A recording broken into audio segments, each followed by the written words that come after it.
서론 부분 읽어보세요. 우리는 지난 시간에 성경적인 역사관에 관하여 살펴보았습니다. 바울은 우리가 살고 있는 이 시기를 그리스도의 초림과 재림 사이의 시기로 규정했습니다. 이제 우리는 더 나아가 바울의 논증 속에서 발견되는 두 번째 요점을 살펴보고자 합니다. 그것은 이 세상에서의 인생에 대한 우리의 관점입니다. 이 세상에서의 인생에 대한 바른 관점을 가지는 것은 그리스도인의 행실을 이해하고 실천하는 일에 있어서 아주 중요한 일입니다. 그것은 바로 이 시기를 바라보는 또 다른 방식입니다. 첫 번째 전제로부터 필연적으로 따라 나오는 방식입니다. 우리가 이 세상에서의 인생에 대해 불신자들과 전혀 다른 관점을 가지는 것이 불가피한데 그것은 시간을 그런 방식으로 보기 때문입니다. 사도는 여기서 우리에게 밤과 어두움이라는 낱말을 가지고 이 세상에서의 인생에 대한 그리스도인의 관점을 보여주고 있습니다. 성경은 이 세상이 밤과 같다고 말합니다. 그래서 바울은 그러므로 우리가 어두움의 이를 벗고 빛의 갑옷을 입자라고 계속 말합니다. 그런 다음에 그 요점을 상세히 구체화시키고 있습니다. 오늘 우리는 성경적인 인생관에 관하여 공부하겠습니다. 네, 우리는 지난 시간에 성경적인 역사관에 대해 살펴봤습니다. 시간과 역사에 대한 올바른 관점이 무엇인가, 시간과 역사에 대한 성경적 관점을 살펴봤습니다. 이제 그것을 토대로 성경적인 인생관을 살펴보려고 합니다.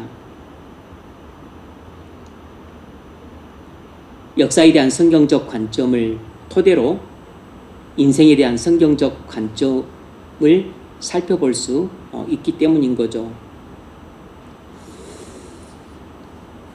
자, 첫 번째 문제 읽어보십시오. 본문 11에서 14절을 읽으십시오. 오늘 본문에서 사도 바울이 말하고자 하는 두 번째 요점은 무엇입니까? 네, 오늘 본문에서 사도 바울이 말하고자 하는 두 번째 요점은 성경적인 인생관입니다. 이 세상에서의 삶에 대한 그리스도인의 관점이죠. 그리스도인이 이 세상에서의 삶을 어떤 관점으로 바라봐야 하는가 하는 것입니다. 그리스도인이 이 세상에서의 삶을 어떤 관점으로 바라봐야 하는가, 그것을 성경적인 인생관이라 부를 수 있습니다. 이 세상에서의 삶을 성경적 관점은 어떻게 바라보는가, 성경은 이 세상에서 삶을 어떤 관점으로 바라보는가 하는 것입니다. 오늘 우리가 살펴보자 하는 것이 성경은 이 세상의 삶을 어떤 관점으로 바라보고 있는가 하는 것을 살펴보고자 하는 것이에요. 자, 첫 번째 문제. 세상은 우리가 감당하기가 너무 힘듭니다. 우리가 그리스도인임에도 불구하고 우리 사고방식이 세상에 유행하는 한많은 비난들과 사상들에 너무나 쉽게 지배받습니다. 일반적으로 나타나는 이 세상에서의 인생에 대한 비그리스도인의 관점과 그리스도인의 관점은 무엇입니까? 네, 우리가 그리스도인일지라도 이 세상의 사상이나 가치관의 영향을 알게 모르게 많이 받고 있습니다. 이 세상의 삶에 대한 불신자의 관점은 무엇이고 또 그리스도인의 관점은 무엇인가 하는 것입니다. 먼저 이 세상의 삶에 대한 비그리스도인의 일반적인 관점은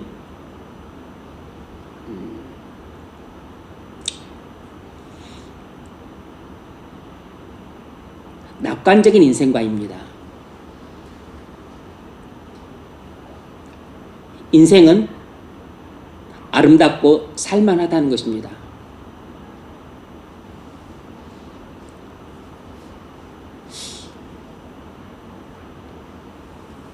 그리스도인이 아닌 사람들이 이 세상을 바라보는 관점은 낙관적인 인생관이에요.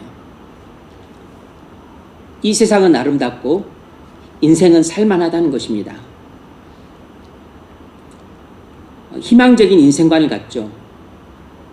인생이 힘들고 어려운 것은 사실이지만 그래도 살만하다는 것입니다. 반면에 인생에 대한 그리스도인의 관점은 이와는 정반대입니다.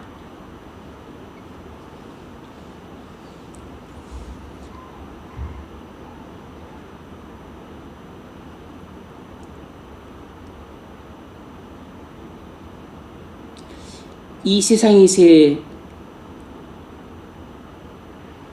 삶 자체는 진정한 의미가 없다는 것이에요. 이 세상에서의 삶 자체만으로는 진정한 의미가 없다는 것입니다. 이 세상에서의 삶 자체만으로는 진정한 의미가 없다고 왜 그렇게 보는가? 그것은 바로 이 세상이 장망성이기 때문입니다. 이 세상이 하나님의 진노 아래에 있는 세상이기 때문이에요. 그래서 바울은 이 세상의 삶을 밤이라고 불렀습니다. 밤이 깊고 낮이 가까웠으니. 그러므로 우리가 어둠의 일을 벗고 빛의 갑옷을 입자. 밤이 깊고 낮이 가까웠으니. 낮은 그리스도의 재림이죠.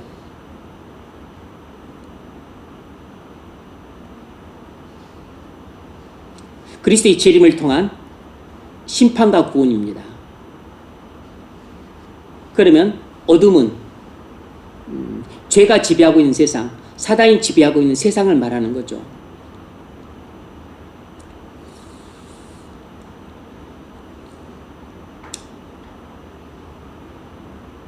나쁠 때뿐만 아니라 좋을 때에도 이 세상에서의 삶 자체만으로는 진정한 의미가 없다고 보는 것이에요. 그 점을 전도서가 잘 보여주는데 전도서 1장 14절 내가 해 아래에서 행하는 모든 일을 보았노라. 보라, 모두 다 헛되어 바람을 잡으려는 것이로다. 자칫 잘못하면 전도서가 허무주의를 가르친다고 오해하기 쉽습니다. 허무주의 인생관을 가르치는 것은 아닙니다. 그러면 왜 전도자가 헛되고 헛되며 헛되고 헛되니 모든 것이 헛되도다 라고 노래를 하고 있을까요? 그건 허무주의 인생관을 가르치는 것이 아니고 하나님이 없는 사람들의 인생은 헛되다는 것입니다. 하나님이 없는 이 세상에서의 삶은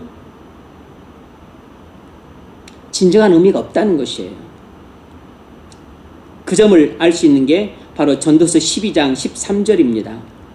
그러니까 이 전도서 1장의 말은 12장의 말씀과 연관지어서 봐야만 올바르게 해석할 수 있어요.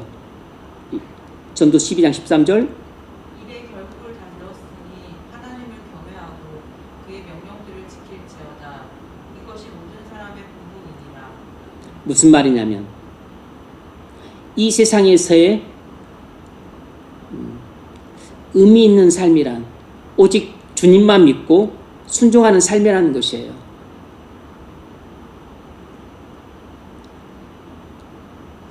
그 외에 이 세상에서 먹고 마시는 것 자체가 의미가 없다는 것입니다.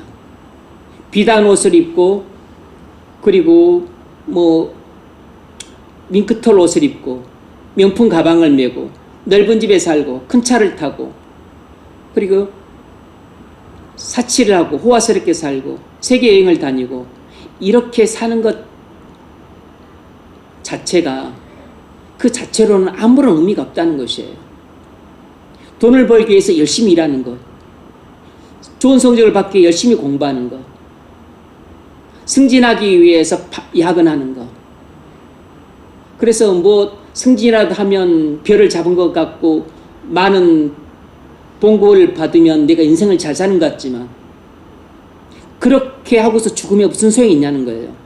하나님이 없으면 무슨 소용이 있냐고. 그래서 해 아래에서 하는 모든 수고가 다 헛되다 그랬습니다. 헛되고 헛되면 헛되고 헛되니 모든 것이 헛되도다. 허무주의 인생관을 말하는 게 아니고 하나님이 없는 사람의 인생은 헛되다는 것입니다. 하나님이 없는 이 세상에서의 삶은 모두 헛되다는 것이에요. 다시 말하면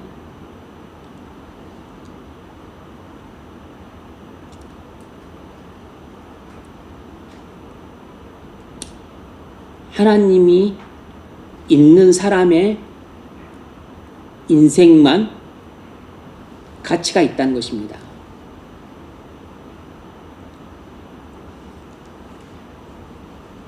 그 중에서도 주님을 믿고 그리고 순종하는 삶, 그것만 진정한 의미가 있다는 것이에요.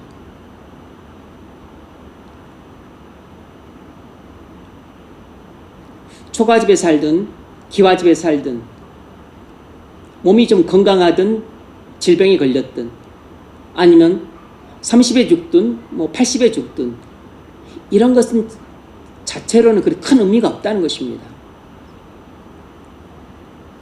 이 땅을 살 때 주님과 동행하는 삶을 살았는가? 그랬으면 30을 살아도 의미가 있는 것이고 주님과 동행하는 삶을 살지 않았다면 80을 살아도 의미가 없다는 것이에요. 그런 측면에서 헛되다고 말하는 것입니다. 부자로 살면 의미가 있고 가난하게 살면 의미가 없고 한 자리 차지해서 권력을 쥐면 의미가 있고 사회적 지위가 낮으면 의미가 없고 그런 게 아니라는 것이에요.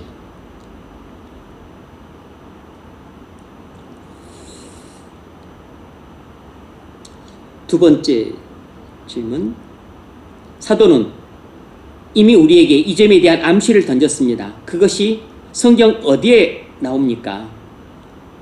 성경 여러 군데에 나오는데 자, 로마서 12장 2절 너희는 이 세대를 본받지 말고 오직 마음을 새롭게 함으로 변화를 받아 하나님의 선하시고 기뻐하시고 온전하신 뜻이 무엇인지 분별하도록 하라. 아멘.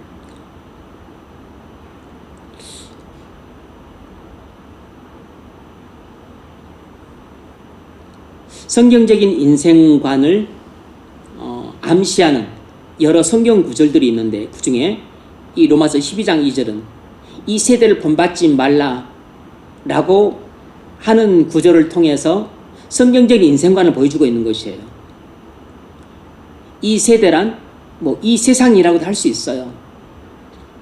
이 세상의 풍조를 본받지 말라는 것이죠. 그 말은 이 세상을 사랑하지 말라는 말과도 상통하는 말이에요. 그 말은 이 세상은 악하다는 뜻입니다. 이 세상은 하나님의 진노 아래 있다는 뜻이에요. 왜냐하면 이 세상은 장망성이라는 것입니다. 그러니까 이 세상을 본받지 말라는 것이에요. 이 세상을 사랑하지 말라는 것입니다. 이 세상에 마음을 두지 말라는 것이에요. 그래서 우리 그리스도인들은 이 세상이 악한 세상이니까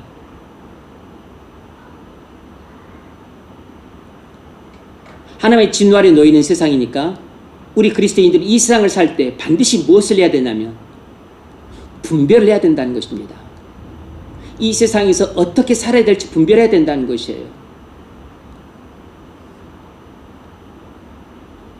분별하지 못하면 이 세상을 사는데 실패한다는 겁니다. 그래서 뒤에 분별 이야기가 나오는 거예요. 오직 마음을 새롭게 함으로 변화를 받아 하나님의 선하시고 기뻐하시고 온전하신 뜻이 무엇인지 분별하도록 하라.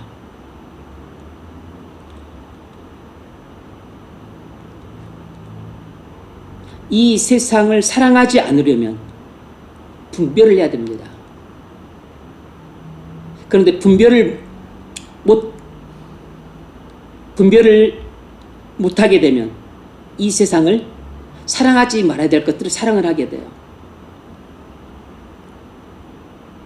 이 세상을 분별을 못하니까 사랑하지 말아야 될 돈을 사랑하는 겁니다. 사랑하지 말아야 될 지위나 명예를 사랑해요. 사랑하지 말아야 될 사람들을 사랑합니다. 사랑하지 말아야 될 성적인 학교를 사랑한다고.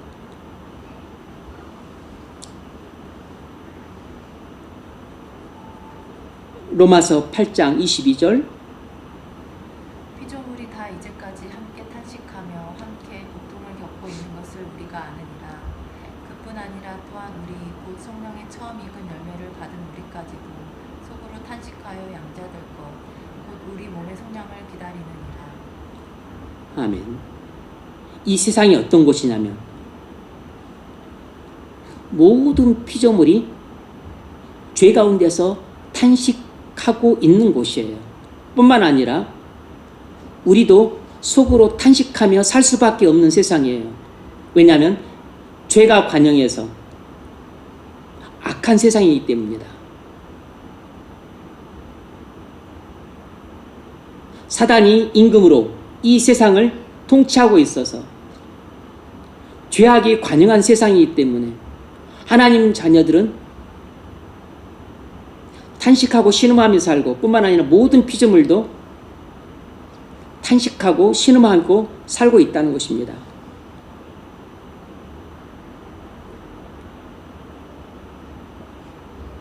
그러니 이 세상은 아름답고 인생은 살만하다, 이렇게 말할 수가 없는 것이에요. 불신자들이 눈에 볼 때는 이 세상이 아름답게 보이지만 그리스도인들이 볼 때는 이 세상은 아름답게 보이지 않는 것입니다.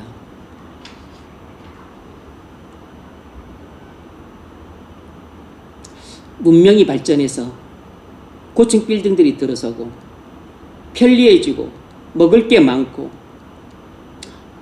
그리고 좋은 옷들 입고 그리고 좋은 차를 타고 그리고 고급스러운 문화생활을 즐기니까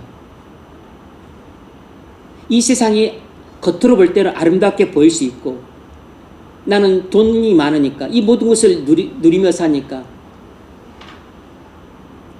고통은 없는 것은 아니지만 그래도 인생은 살만하다, 이렇게 바라보는 것은 전적으로 불신자들이 바라보는 인생관이에요. 하지만 성경은 이 세상을 바라볼 때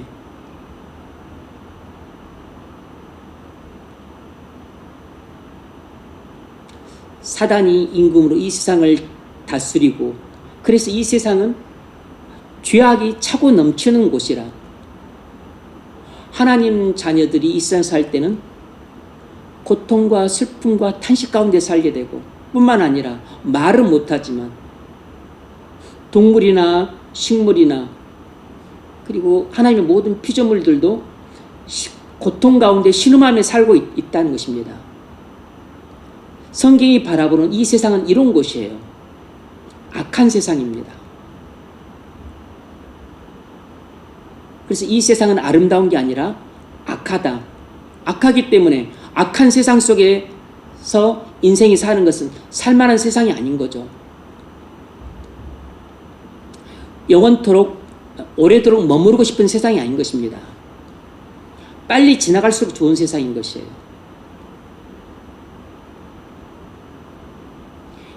이 세상은 하나님이 영원히 머물 숙소를 정해 둔 곳이 아니고 잠깐 통과하는 곳으로 준 곳입니다. 우리가 영원히 머물 숙소는 이 세상이 아니고 천국입니다.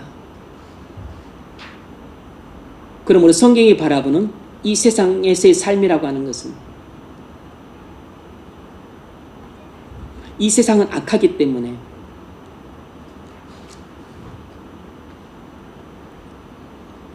우리는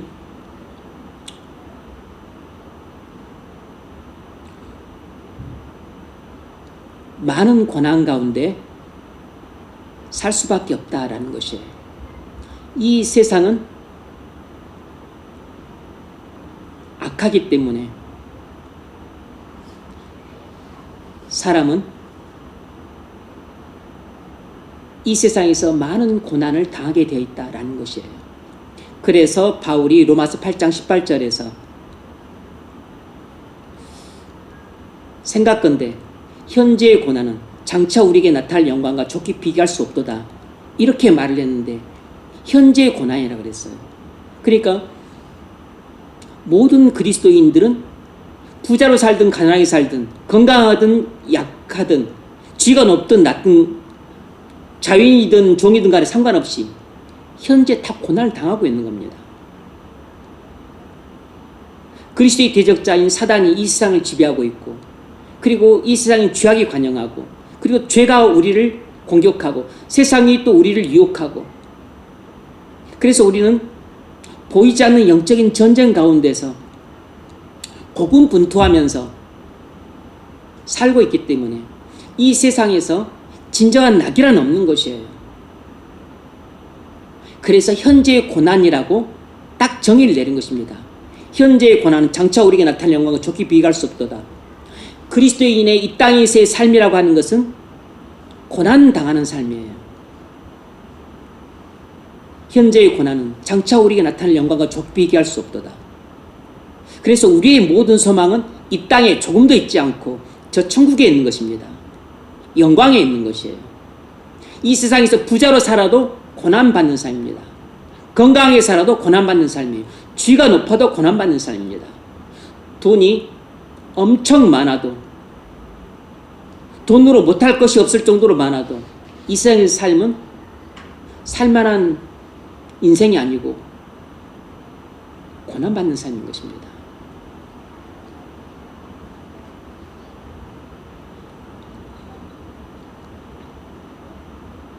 그래서 그리스도인은 이 땅을 살 때 뭘 바라보고 살죠? 몸의 속량을 바라보고 사는 것입니다. 영광을 바라보고 사는 것이에요. 로마서 13장 1절로 7절은 정부가 필요하다는 것입니다. 왜 정부가 필요할까요? 왜 칼이 필요하죠? 왜 공의의 심판이 필요합니까? 세상에 죄악이 관영하기 때문에. 그래서 정부가 필요하고 국가가 필요한 것이에요. 국가가 없으면 온 사회에 무법천지가 되기 때문입니다. 그래서 칼이 필요한 겁니다. 왜 무법천지가 될까요? 인간이 악하기 때문입니다. 인간이 악해서 정부가 칼로 통제하지 않으면 무법천지가 되는 세상이에요. 약육강식의 그런 사회가 됩니다. 이런 세상이 살만한 세상은 아니죠. 여러분이 고릴라, 사자, 표범이랑 같이 살고 싶습니까? 정글에서 늘 두려움에 쫓기는 세상 삶이잖아요. 언제 누가 포식자가 나를 잡아먹을지 모르니까. 그건 살만한 세상이 아니에요. 그래서 그런 약육강식의 인생은 아름답지 않은 것입니다. 무법천지에서의 삶은 아름답지 않은 것이에요.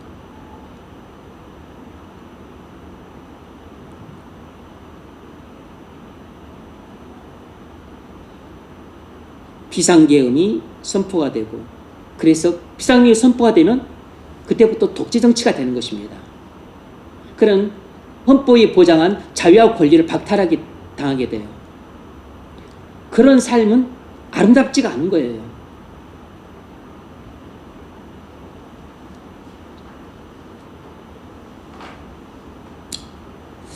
세 번째 문제.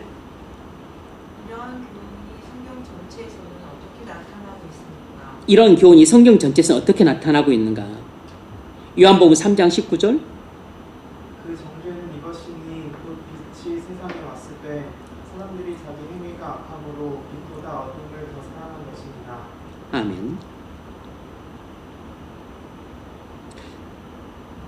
그 정죄는 이것이니 곧 빛이 세상에 왔을 때 사람들이 자기 행위가 악함으로 빛보다 어둠을 더 사랑한 것이니라. 세상은 사람들이 악한 행위를 해요. 그래서 빛보다 어둠을 더 사랑합니다. 진리보다 거짓을 더 사랑한다고.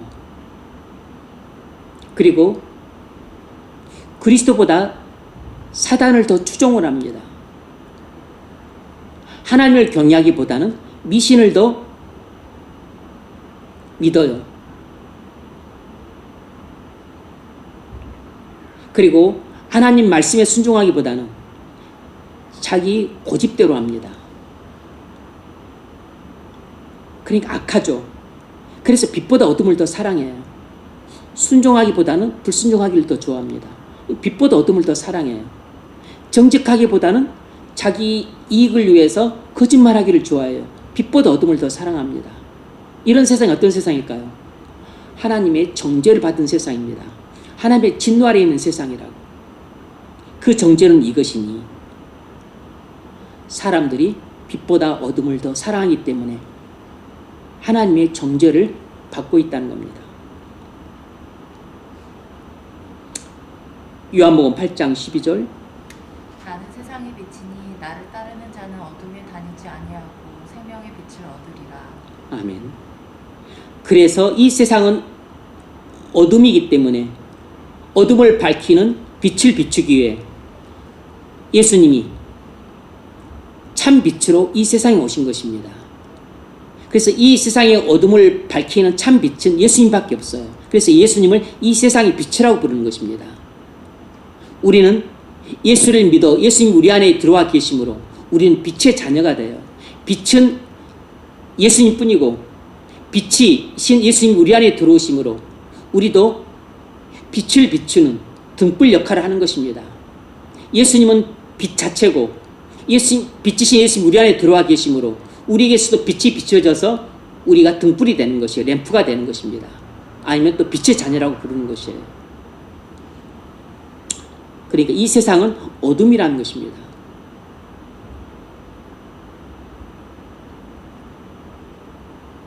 진리보다는 참보다는 거짓이 더 난무하는 곳이에요. 사랑보다는 미움이 더 난무하는 곳입니다. 질서보다는 무질서가 더 난무하는 곳이에요. 의는 없고 불의가 가득한 곳입니다. 법을 지키기보다는 불법이 더 횡행하는 곳이에요. 예수님을 믿기보다는 자신도 모르게 사단을 더 믿습니다. 그래서 세상을 어둠이라고 말합니다. 그 다음 거기 요한복음 혹시 12장 있나요? 12장 35절? 없습니까? 그럼 그 다음 읽으세요. 골로새 1장 13절인가요? 읽으세요. 그가 우리를 흑암의 권세에서 건져내사 그의 사랑의 아들의 나라로 옮기셨으니. 네. 흑암의 권세는 사단의 권세를 말합니다. 그의 사랑의 아들이란 그리스도를 말하는 거죠.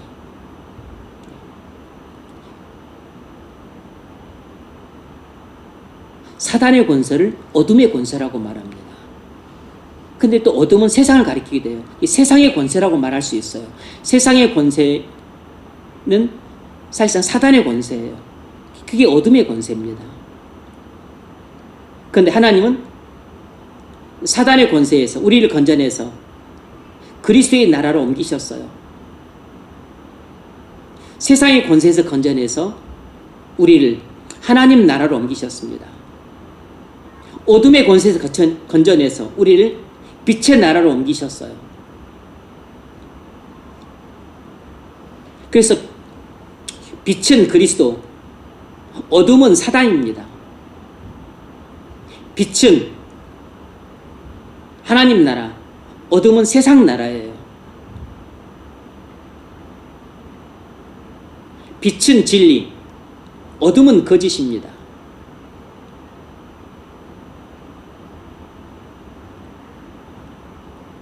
빛은 영광이고, 그리고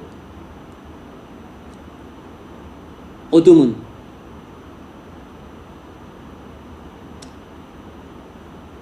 죄악이에요.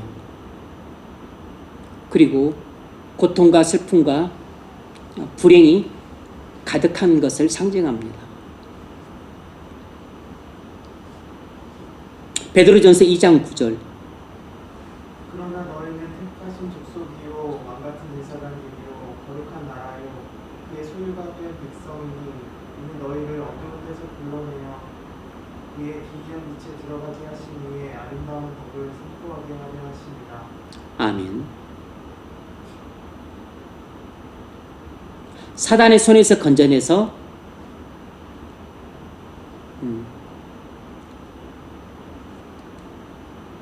하나님께로 돌아오게 했다는 것입니다.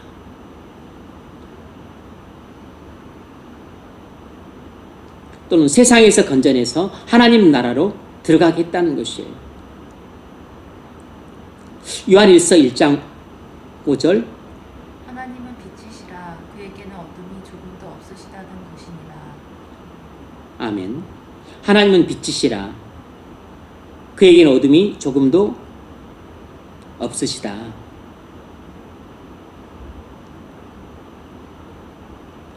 빛은 거룩, 순결, 진리, 영광 이런 것을 상징합니다.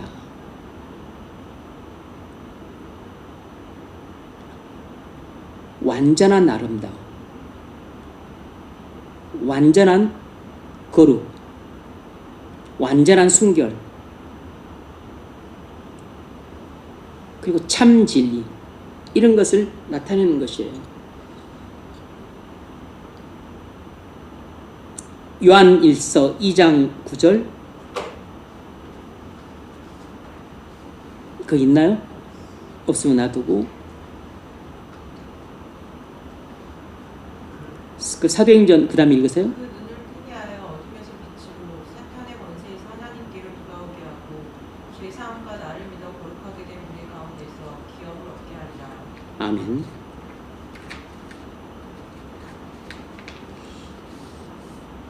바울이 자신의 회심을 이야기하는 대목이에요. 부활하신 주님이 바울에게 이렇게 말했다는 것입니다. 그 눈을 뜨게 하여 어둠에서 빛으로 사단의 권세에서 하나님께로 돌아오게 하고 죄사함과 나를 믿어 거룩하게 된 무리 가운데서 기업을 얻게 하리라. 주님이 바울을 어떻게 했죠? 어둠에서 빛으로 돌아오게 하신 것입니다. 사단의 권세에서 그리스도의 권세로 돌아오게 하신 것이에요.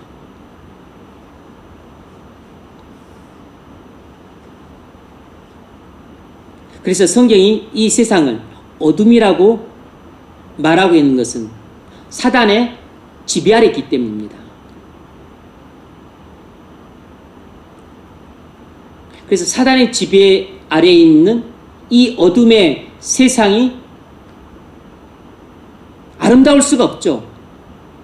그런데 불신자들은 아름답다고 말하는 것입니다. 아름답다고 보는 것이에요. 이 세상이 아름답다고 보니까 그렇게 오래 살려고 애를 쓰는 겁니다. 빨리 죽는 것은 불행이고 장수하는 것은 복되다고 생각을 하는 것이에요. 어떻게든 5년이나 더 살고 싶어서 안달을 합니다. 이 세상 아름답다 생각하기 때문에.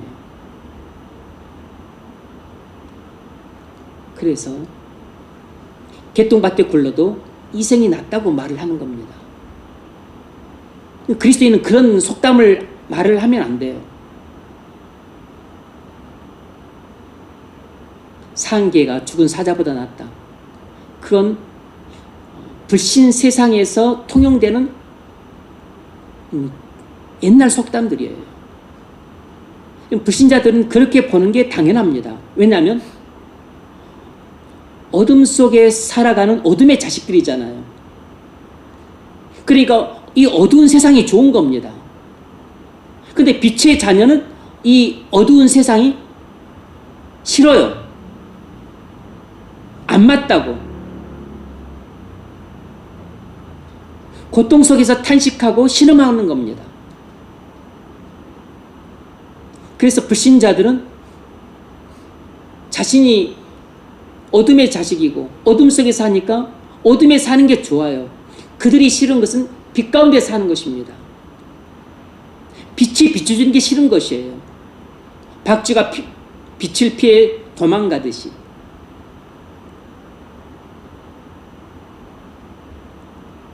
땅속에 사는 두더지가 빛을 피해 숨듯이 숨는 것입니다.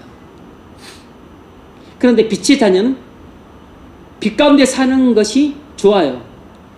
그리고 어둠의 자식들은 어둠 속에 사는 것을 좋아합니다. 그래서 빛의 자녀들은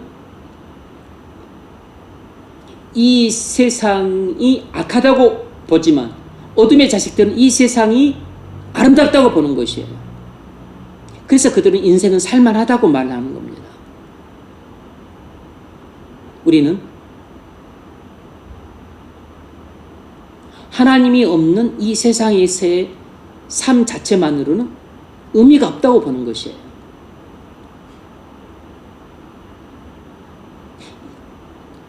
사단이 지배하는 이 죄악에 관영한 세상은 하나님의 진노하는 세상이라 장차 망할 성이라고 보기 때문에 장차 망할 성에 살게 되면 소돔과 고모라 성이 망했던 것처럼 그렇게 망하게 되는 곳이니까 소돔과 고모라 성은 아름다운 곳이 아니잖아요. 그곳에서의 삶이란 살만한 인생이 아니잖아요. 그래서 그리스도인은 올바른 인생관을 갖고 있어야 됩니다. 이것이 성경적인 인생관이라고. 그럼에도 불구하고 많은 그리스도인들이 교회를 오랫동안 다녔음에도 불구하고 세상 사람들과 비슷한 인생관을 갖고 사는 경우가 있는데 이건 성경을 잘못 이해했고 잘못된 신앙관을 갖고 있기 때문에 그렇습니다. 성경은 구약을 펼쳐보든 신약을 펼쳐보든 어디를 펼쳐보더라도 이 세상은 아름답다고 말하지 않아요. 이 악한 세대, 갈라디아서 1장에서는 바울이 이 악한 세대에서 너희를 구하시려고 그리스도께서 죄사함을 주기 위해 십자가에 죽으셨느니라 이렇게 말해요. 그리스도께서 너희를 이 악한 세대에서 건지시려고. 로마서 12장 2절에서는 너희는 이 세대를 본받지 말라. 왜죠? 악하니까.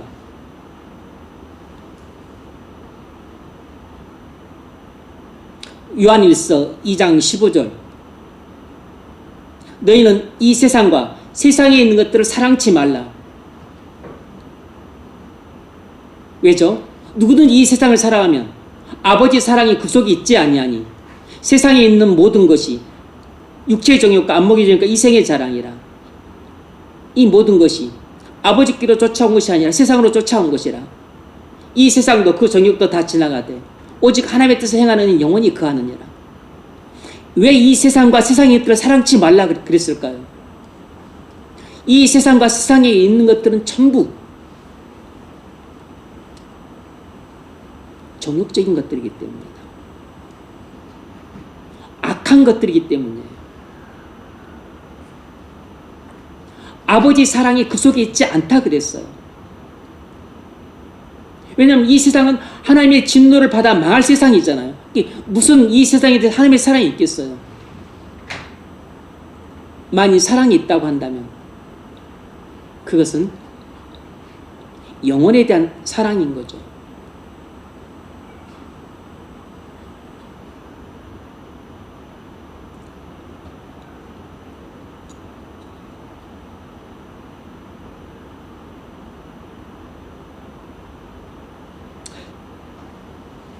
네 번째 문제, 이러한 교훈이 함축적으로 표현된 대목들이 있는데 어떤 구절들입니까? 이러한 교훈이 함축적으로 표현된 구절들은 뭔가? 거의 고린도후서 5장 1절 있죠? 있어요? 8절. 고린도후서 5장 8절만 있나요? 네, 지금 제가 1절로 4절 읽을 테니까 그냥 들으십시오. 이것은 1절로 4절은 우리 육신이 죽으면 우리는 부활한 몸을 입게 될 것이다 라는 것입니다. 우리 육체가 죽으면 우리는 부활한 몸을 입게 될 것이다. 그 이야기를 하고 있는 거예요. 만약 땅에 있는 우리의 장막집이 무너지면 하나님께서 지으신 집, 곧 손으로 지은 것이 아니 하늘에 있는 영원한 집이 우리에게 있는 줄 아느니라. 참으로 우리가 여기 있어 탄식하며 하늘로부터 오는 우리 처소로 덧입기를 간절히 사모하노라. 이렇게 입으면 우리가 벗은 자들을 발견되지 않으려 함이라. 참으로 이 장막에 있는 우리가 짐승같이 탄식하는 것은 벗고자 함이 아니요 오히려 덧입고자 함이니 죽을 것이 생명의 삼킨 바 되게 하려 함이라. 우리가 정말로 원하는 것은 죽고 싶다는 것이 아니고 영광스러운 몸을 입고 싶다는 것입니다. 이게 그리스도인의 소망은 죽고 싶다 이게 아니고 나는 영광 가운데 살고 싶다. 이것이 그리스도인의 소망인 것이에요. 우리가 이 세상을 빨리 떠나고자 하는 것은 죽고 싶은 게 아니고 영광스러운 몸을 입고 영광 가운데 살고 싶기 때문에 이 세상을 빨리 떠나고자 하는 것입니다. 그 이야기를 하고 있는 것이에요. 8절 읽으세요. 우리가 담대하여 원하는 바는 차라리 몸을 떠나 주와 함께 있는 그것이라. 네. 이것이 바울의 소망이었습니다. 바울의 소망이 뭐죠? 차라리 몸을 떠나 주와 함께 있는 그것이라. 무슨 말입니까? 내가 빨리 이 세상을 떠나서 주님과 함께 영원한 안식을 누리고 싶다는 것입니다. 내가 빨리 소천해서 저 천국에서 영광 가운데 살고 싶다는 것이에요. 그러니까 여러분이 말할 때 나는 빨리 죽고 싶다 그렇게 말을 하면 안 돼요. 나는 빨리 저 천국에서 살고 싶다 그렇게 이야기를 해야 됩니다. 그리스도인의 소망은 빨리 죽는 것이 아니고 빨리 천국 가고 싶다. 이것이 그리스도인의 소망이에요. 말을 그렇게 표현해야 됩니다. 세상 사람들은 살기 힘들고 고달프니까 빨리 죽고 싶다 그렇게 소망을 표현해요. 그들은 죽는 게 소망이지만 그리스도인의 소망은 천국에서 영광스럽게 사는 게 소망이에요. 빨리 죽고 싶다 그렇게 말을 하면 안 되고 나는 천국에서 살고 싶다 그렇게 말을 해야 됩니다. 그게 그리스도인의 진정한 소망이라고. 근데 만약 여러분이 나는 이 세상에서 그냥 100살, 200살까지 오랫동안 살고 싶다 그렇게 말을 하면 안 됩니다. 주님이 우리를 빨리 부를수록 좋은 것이에요. 우리가 담대하여 원하는 바는 차라리 몸을 떠나 주와 함께 있는 그것이라. 이러한 바울의 소망이 여기뿐만 아니고 바울 쓰신 여기저기서 다 나타났잖아요. 빌립보서 1장 21절에서도 내가 주와 함께 거할 소망이 있는 것이 내가 사나 죽으나 나는 주의 것이로라. 내가 삶과 죽음 사이에 끼어 있는데 나는 이 세상을 떠나서 주와 함께 있을 소망이 더 좋지만 그래도 내가 이 땅에 있는 것이 너희들에게 유익하리라. 내가 주님께서 맡기신 사역이 있기 때문에 내가 이 땅에 지금 살고는 있지만 내 진짜 원하는 바는 빨리 내 육신의 장막을 벗고 영광스러운 몸을 입는 것이다 라는 것이에요. 이것이 바울의 소망이었는데 이것이 모든 그리스도인의 소망이 되어야 되는 것입니다. 이것이 바로 성경적인 인생관이라고. 성경적인 인생관은 이 땅에서 무병장수하는 게 아닙니다. 아프지 않고 오래도록 90, 100 그렇게 사는 게 아니라고.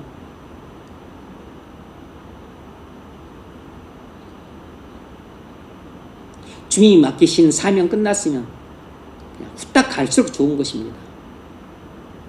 그런데 다시 말하지만 나는 빨리 죽고 싶다. 여러분 그렇게 말하면 그건 어떤 경우도 덕이 안 됩니다. 그건 전혀 은혜가 아니에요. 나는 주와 함께 살고 싶다. 나는 천국에서 영광스럽게 살고 싶다. 그렇게 말을 해야 돼요. 우리의 소망은 죽는 게 아니고 천국에서 영생을 누리는 것입니다. 죽고 싶다, 죽는 게 소원이다 그렇게 말하는 사람은 전부 불신자들입니다. 그리스도인이 불신자의 말을 하면서 불신자 같은 소망을 가지면 안 되잖아요. 그래서 불신자들은 죽는 게 낫다 싶으니까 그냥 자살하잖아요.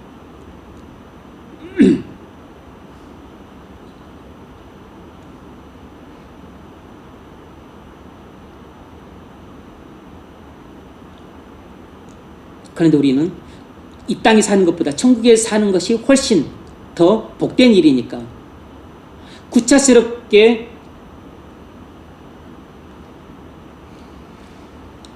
배신하면서 비겁하게 목숨을 연명해 가면서 그렇게 무릎을 꿇지 않고 그냥 당당하게 순교를 하는 이유가 뭐냐면 이 땅에 사는 것보다 천국에 사는 것이 훨씬 복되니까 뭐하러 이 땅에서 구질구질하게 무릎을 꿇으며 살겠어요. 뭐하러 예수님을 나를 위해 십자가에 달려 돌아가신 예수님을 배신하면서까지 목숨을 연장하려고 그렇게 배신을 하겠냐고. 이 땅에서 무슨 영화를 누리겠다고. 그러니까 그냥 당당하게 죽는 것입니다. 순교를 하는 것이에요. 공산당의 칼에 총에 죽는 것입니다. 화형당에 죽는 것이에요. 왜냐하면 죽음 후에는 천국에서 영광스러운 삶이 있기 때문입니다. 여기에 소망이 있으니까 이 땅에서 죽는 것에 하등에 두려워하지 않는 것이에요. 이제 그러려면 그만큼 믿음이 강해야겠죠. 그만큼 천국에 대한 소망이 강해야 될 거라고. 그리고 이 성경적인 인생관을 본인이 정말로 마음으로 믿어야 됩니다. 확신을 해야 얼마든지 순교해야 될 상황에서 기꺼이 죽음을 각오할 수 있는 겁니다. 그런데 천국의 영광스러운 삶에 대한 평소에 바라보지도 않고 소망하지도 않고 살았으면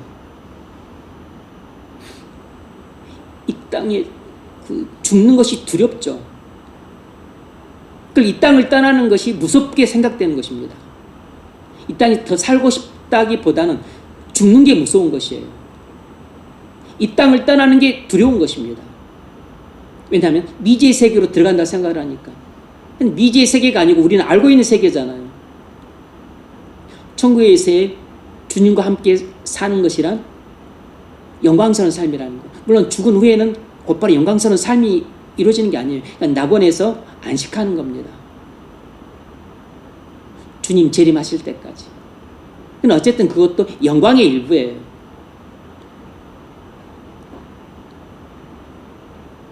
그러므로 오늘 우리가 배우는 이 성경적인 인생관을 여러분이 확실하게 믿으셔야 됩니다. 정말로 믿는 게 중요해요. 물론 머리로 아는 것도 필요하지만 마음으로 믿는 게 중요합니다. 갈라디아서 1장 4절. 그리스도께서 하나님 곧 우리 아버지의 뜻을 따라 이 악한 세대에서 우리를 건지시려고 우리 죄를 대속하기 위하여 자기 몸을 주셨으니. 아멘. 왜 그리스도께서 십자가에서 피 흘려 죽으셨습니까? 우리를 이 악한 세상에서 구원하시기 위해서요. 그래서 우리에게 영광스러운 천국을 주시기 위해서입니다. 이 악한 세상에서 구원해서 영광스러운 천국에 살게 하기 위해서 그리스도께서 죽으셨어요. 그런데 이 세상이 살만하다 그렇게 말을 하는 것은 그리스도의 죽음을 헛되게 하는 것입니다. 아, 인생은 고달프지만 살만하다. 아, 이 세상은 아름답기 때문에 인생이 좀 고달프긴 하지만 그래도 살만해. 이것이 별 이야기가 아닌 것 같지만 완전히 불신앙적인 말입니다. 그리스도의 성육신과 죽음을 완전히 헛되게 만드는 발언들이에요. 불신앙적인 발언입니다. 그런데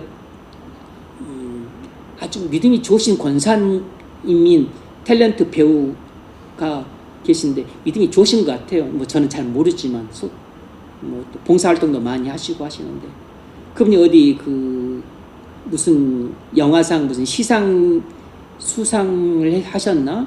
시상자로 나오셨나? 그분이 그런 비슷한 말씀 하시더라고.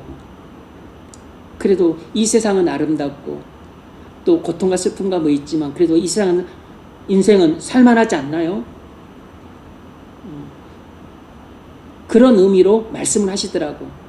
근데 많은 그러니까 배우들이 앉아있던 자세히 앉아있던 배우들이 울면서 막 박수를 치더라고. 근데 잘 몰라서 그렇게 말씀을 하셨을 거예요. 여러분도 이 세상은 아름답고 인생은 살만하다고 그동안 생각해오지 않으셨나요? 그게 성경적인 가르침이 전혀 아니라는 것을 깜빡 잊고서 그럴 수 있는 거죠. 에베소서 2장 2절 그때 너희는 그 가운데서 행하여 이 세상 풍조를 따르고 그분의 감사자는 자를 따랐으니 지금 순종의 아들들 가운데서 역사하는 영이라. 전에는 우리도 다 그 가운데서 우리 육체의 욕심을 따라 지내며 육체와 마음에 원하는 것을 하여 다른 이들과 같이 본질상 진노의 자녀이요. 아멘. 이 세상이 어떤 곳입니까? 사단이 임금으로 지배하는 세상이라는 것입니다. 이 세상의 풍조는 전부 그 배후에 사단이 있어요. 공중의 권세 잡은 자가 누굽니까? 사단이에요.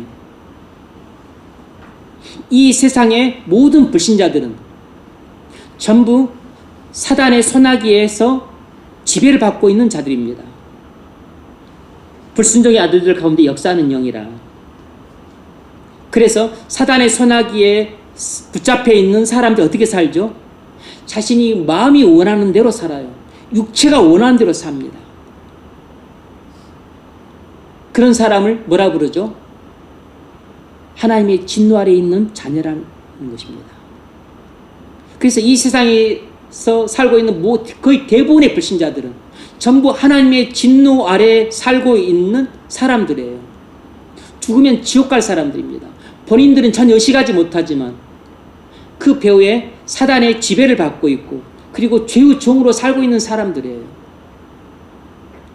그러니까 빛보다는 어둠을 사랑하는 것입니다. 진리보다는 거짓을 사랑해요. 그래서 참을 말하기보다는 많은 경우 거짓을 말합니다. 그래 예수님을 믿지 않으니까 순종하지 않죠. 그래서 자기 뜻대로 행합니다. 예수님을 믿는 신앙을 갖지 않고 미신을 믿어요. 알라를 믿든 부처를 믿든 아니면 또 지역 신을 믿든.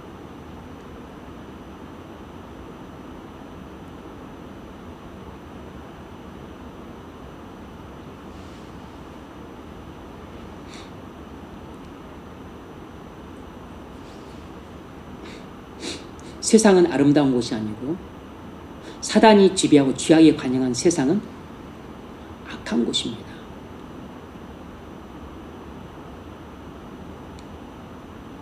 외모가 악하다는 게 아니에요. 영적으로 악하다는 것입니다. 이 세상은 사단이 임금으로 다스리고 있는 반란도성이잖아요. 반란도성이라고. 반란도성. 반란군이 점령하고 있는 도성이라고. 그것이 어떻게 아름다운 것이겠습니까?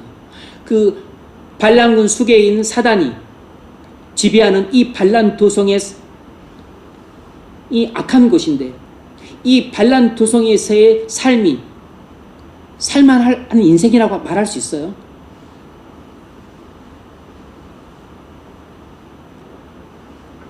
하나님 자녀들의 이 이상의 삶이라고 하는 것은 고통이죠. 슬픔이라고. 비참함입니다. 그래서 신음을 하는 거예요.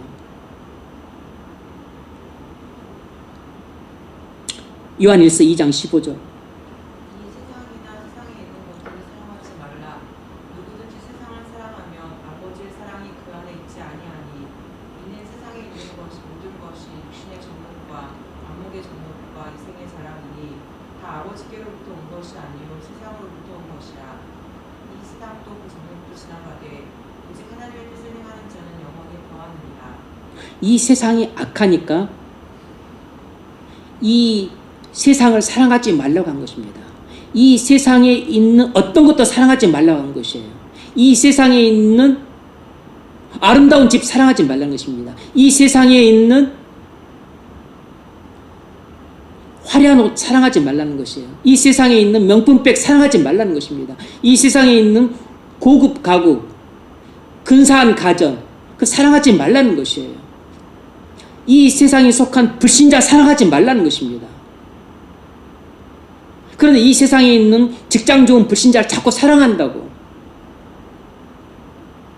이 세상에 지어둔 어디 아주 근사한 전원주택 그런 거 사랑하지 말라고.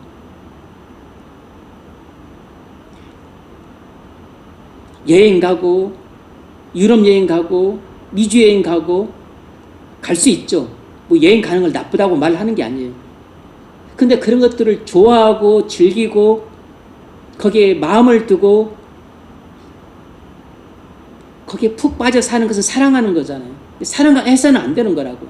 여행을 가지 말라는 게 아니고 그런 것을 즐기고 마음을 두고 푹 빠져 살지 말라고.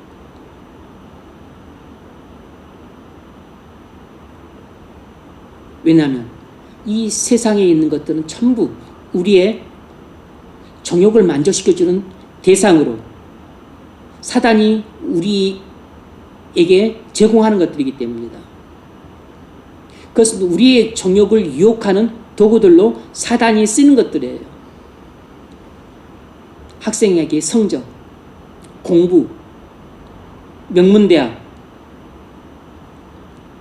좋은 직장, 높은 연봉, 아름다운 외모,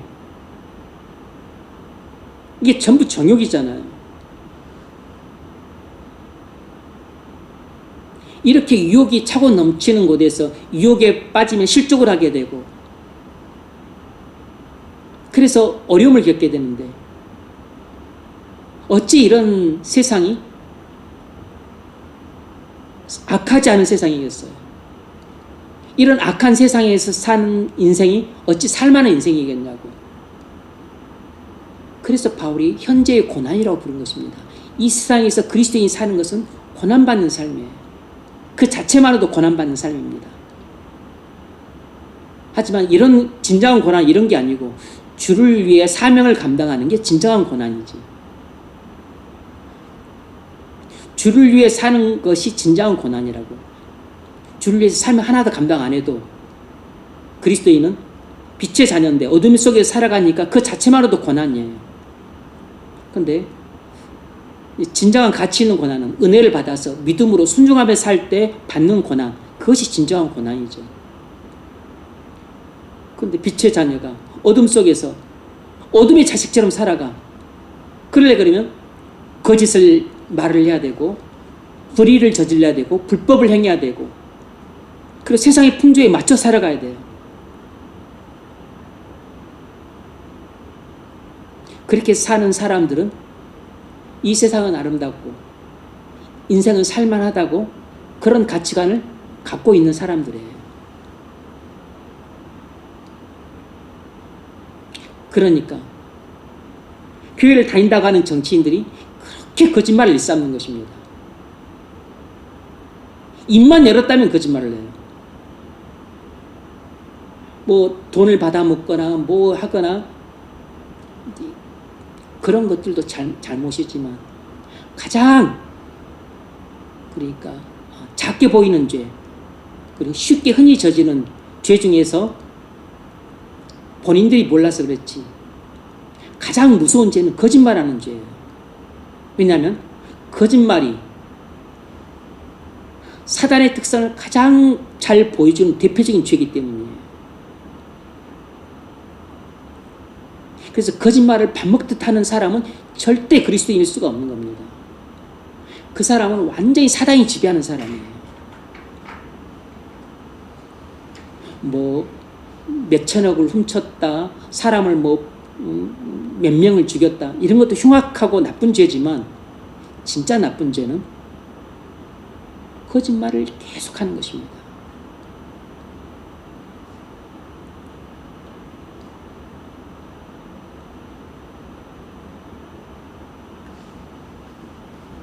그건 습관이 아니고 그 배후에서 사단이 조종을 하는 것이에요.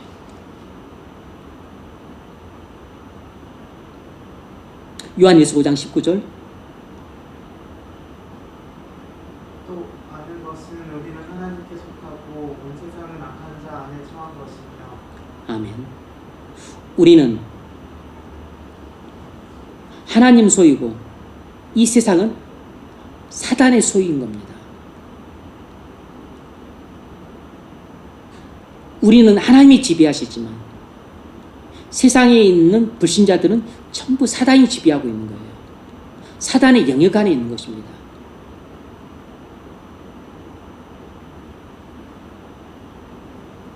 그래서 온 세상이 사단의 영역인데 사단이 지배하는 영역인 그 세상이 어떻게 아름다운 세상이냐고.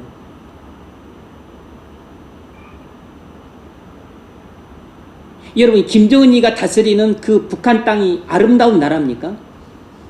거기 가서 살고 싶으세요? 거기서 사는 사람들의 인생은 살만한 인생입니까? 꼭 극역이에요. 사단이 지배하는 이 어둠의 세상은 악한 세상입니다. 어둠의 자식으로 살아야만 되는 거예요.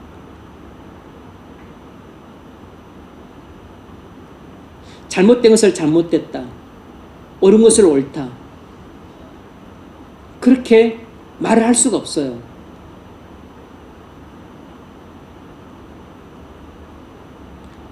그러면 자기 반에서 왕따가 되거나 회사에서 따돌림을 당하거나 아니면 소속 정당에서 배척을 당해요.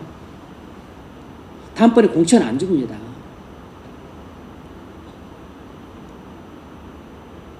정리하자면 이것이 바로 신약 성경이 인생에 관해 가르치는 교훈입니다. 이것이 바로 성경적인 인생관이라고. 다섯 번째 문제. 바울은 12절에서 이 교훈에 대해 우리가 분명하게 알고 있음을 전제하고 있습니다. 밤과 어두움이라는 말은 무엇을 뜻합니까? 앞서 말씀을 드렸죠.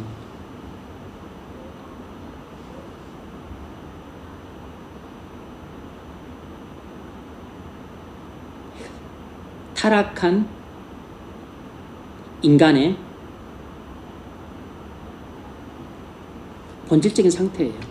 타락한 인간의 본질적인 상태입니다.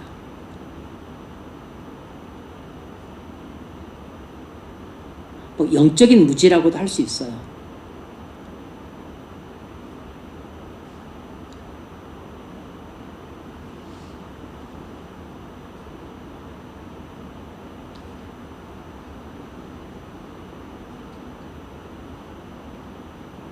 또는 사단이 지배하는 상태라고도 말할 수 있습니다.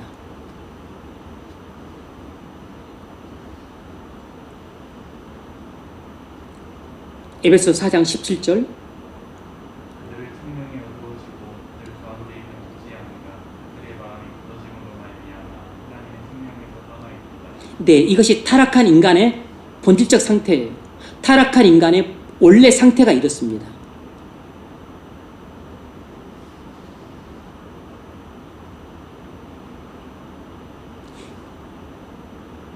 지성이 어두워졌어요. 그리고 영적인 무지가 있습니다. 마음이 굳어졌어요. 그리고 감각이 없어졌습니다.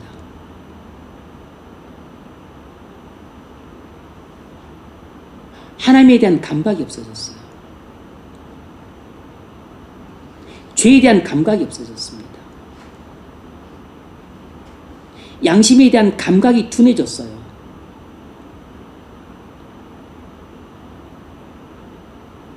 그래서 불신자들 보면은 할지라도 양심들은 다 갖고 있지만 양심에 화인 맞은 것 같은 사람들이 그렇게 많습니다. 그렇게 똑똑한 사람들, 최고 학벌들, 그리고 완전히 고위직에 있는 사람들, 어떻게 그렇게 거짓말을 밥 먹듯 하는지 몰라요. 입만 열면 거짓말을 합니다. 감각이 없는 거예요. 왜죠? 이것이 타락한 인간의 원래 상태입니다.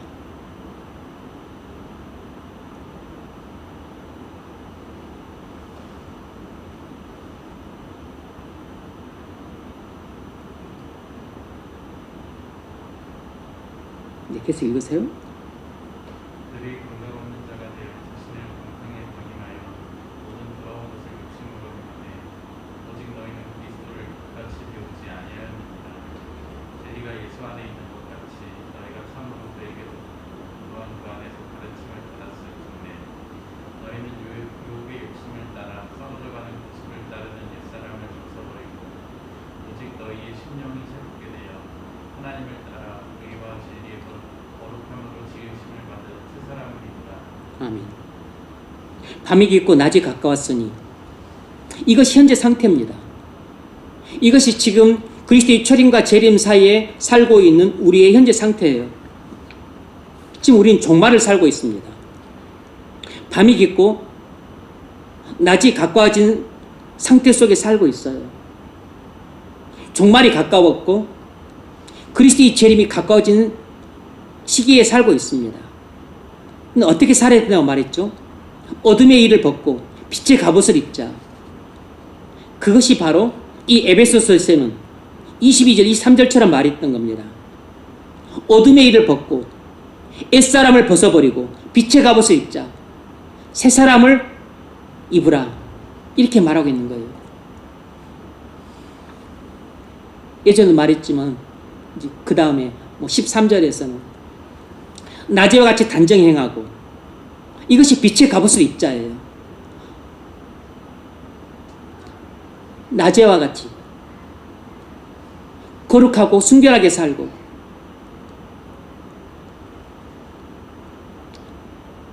어둠의 일을 벗고 그 다음에 나와요. 낮에 같이 단정히 하고 방탕과 술 취하지 말며 음란과 호색하지 말며 쟁투와 시기하지 말고 이것이 어둠의 일을 벗고예요. 그러니까 빛의 갑옷을 입는다고 하는 것은 뒤에 14절에서 주 예수 그리스도를 옷 입고 그랬는데 빛의 갑옷을, 빛이란 예수님이에요. 예수님의 그 옷을 입는 것입니다. 그게 무슨 말이죠? 예수님 옷을 입는다는 게 내 안에 계신 예수님이 통치하시는 대로 살아가는 것이 예수님의 옷을 입는 것입니다. 예수님이 이끄시는 대로 살아가는 것이 예수님의 옷을 입는 것이에요. 그것이 바로 낮에와 같이 단정히 행하는 것입니다.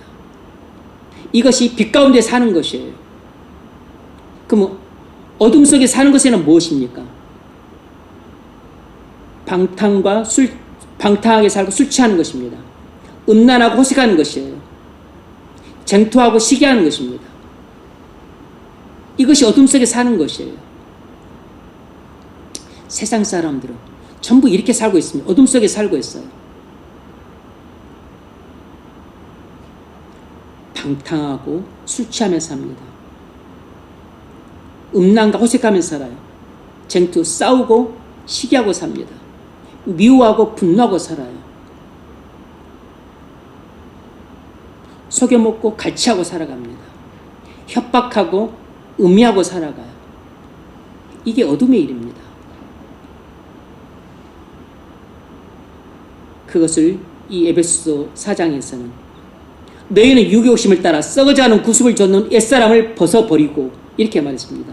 너희는 육의 욕심을 따라 썩어져가는 구습을 좇는 옛사람을 벗어버리고 오직 심령으로 새롭게 되어 하나님을 따라 의와 진리의 거룩하신 지으시 받은 새 사람을 입으라.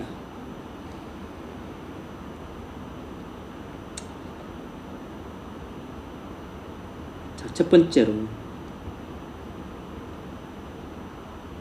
이 세상 사람들은 어떤 상태에 있는가? 맨 먼저 하나님에 대해 어두운 상태에 있습니다. 하나님에 대해 어두운 상태에 있어요. 요한복음 17장 25절. 세상의 아버지를 알지 못하여도 나는 아버지를 알았사오고 네, 세상은 하나님 아버지에 대해 전혀 모릅니다. 세상의 문제거리는 하나님을 모른다는 데 있어요. 세상은 하나님에 대해 무지합니다. 왜냐하면 영적으로 눈물없기 때문입니다. 그래서 빛이 필요해요. 그래서 하나님을 알게 하기 위해서 예수님이 이 세상에 빛으로 오셨어요. 빛을 비추는데 빛을 싫어해서 어둠 속으로 도망쳐 버립니다. 사도행전 17장 27절.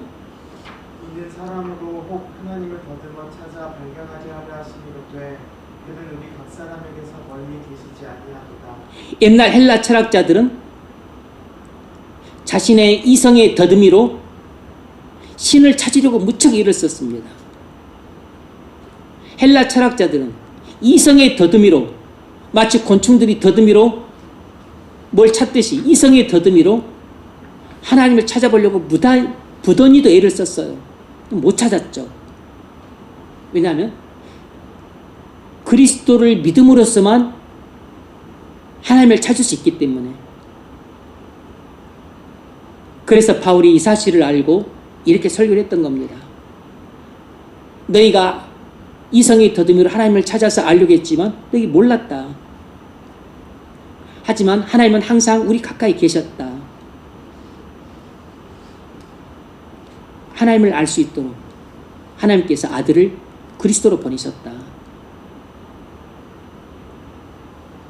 그리스도를 믿어라. 그러지만 나중에 부활해서 심판을 당하지 않는다. 그렇게 설교를 했죠.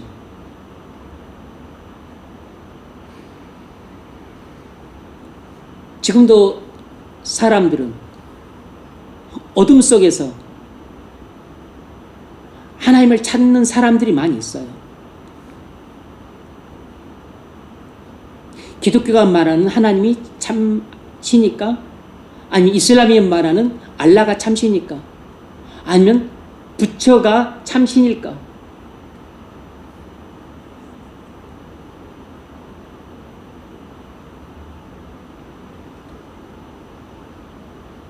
그래도 모르니까 자꾸 무당을 찾아가서 점을 보는 겁니다. 사주팔자를 보는 것이에요.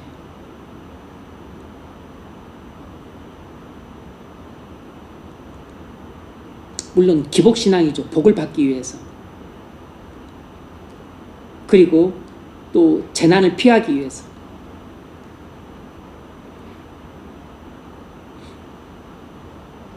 두 번째로, 세상은 사람에 대한 이해에 있어서도 무지합니다. 사람에 대한 이해에 있어서도 무지해요. 소크라테스는 내 자신을 알라 그랬습니다. 소크라테스뿐만 아니라 이것은 당시 헬라에서 내려오던 일종의 경과 같은 것입니다. 헬라 철학자들은 내 자신을 알라고 슬로건을 내걸었어요. 무슨 말입니까? 사람들은 자기 자신을 모른다는 것입니다. 근데 어찌 남을 알겠습니까? 다시 말하면 헬라 철학자들 고민은 사람을 모르겠다는 것입니다.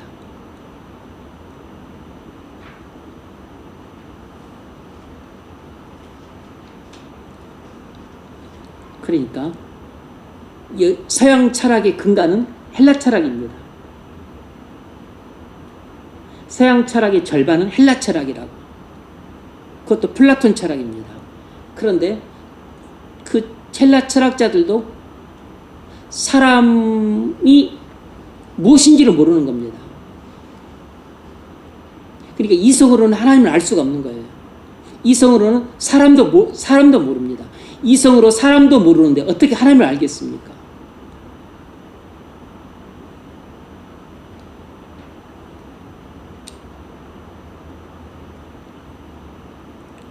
그럼에도 불구하고 세상은 끊임없이 이성으로 사람을 이해하려고 시도를 합니다. 이것이 헬라부터 고대부터 지금까지 계속 해오는 시도예요. 세상은 끊임없이 이성으로 사람이 어떤 존재인지를 이해하려고 시도합니다. 그래서 이 윤석열 대통령에 대한 이해도 세상은 이성으로 접근해서 이해하려고 시도를 해요. 중앙일보 김정한 논설위원은 지난번에 말씀드렸던 것처럼 중독이라는 단어로 이해를 하더라고요. 권력 중독, 유튜브 중독, 알코올 중독. 그래서 전두배에 문제가 있다. 이건 사회 심리학적인 분석이에요. 정신과 의사들도 분석을 하더라고요. 망상, 자기애적 인격장애, 공감 능력을 상실하고 자기 세계 속에 갇혀 산다. 분노 조절 장애. 이건 정신 분석입니다. 전부 이성적인 분석이라고.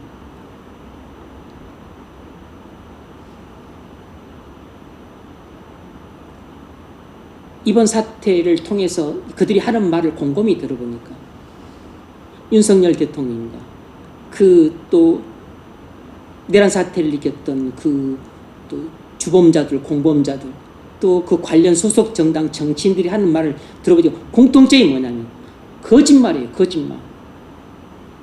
입만 열었다면 거짓말합니다. 처음부터 끝까지 다 거짓말이에요. 성경은 이런 사람들을 어떻게 이해할까요? 사회 심리적으로 분석하지 않습니다. 정신적인 분석을 하잖아요. 이성적으로 분석하지 않는다고. 영적으로 분석을 합니다.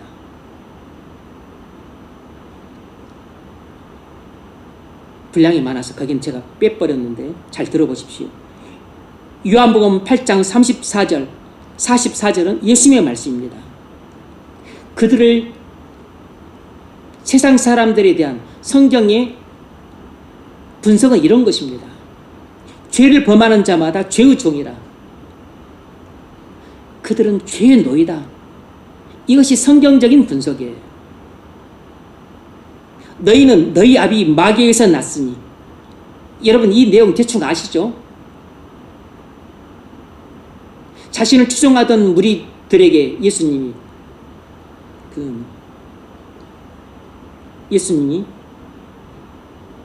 내 말이 너희 안에 거하면 진리랄진 진리가 너희를 자유케 하리라. 이 말을 듣고 그들이 발끈했어요. 우리가 아브라함의 자손이 이것을 어찌하여 자유케 되리라고 말을 하느냐. 우리는 뭐 남의 지금 종이 아닌데. 그러자 예수님이 이제 계속해서 말씀하시죠. 죄를 진 자마다 죄의 종이다. 그러자 그들이 더 발끈했어요. 그러자 예수님이 자기를 추종하던 유대인들에게 급기야 이 말씀을 하십니다. 너희는 너희 아비 마귀에서 났으니 너희 아비의 욕심대로 너희도 행하고자 하느니라. 그는 처음부터 살인한 자요 진리가 그 속에 없으므로 진리에 서지 못하고 거짓을 말할 때마다 제 것으로 말하나니 이는 그가 거짓말쟁이요 거짓의 아비가 되었습니다. 사단을 설명하는데 전부 거짓이라는 용어가 들어갑니다. 거짓말을 하고 거짓말쟁이요 거짓의 아비라.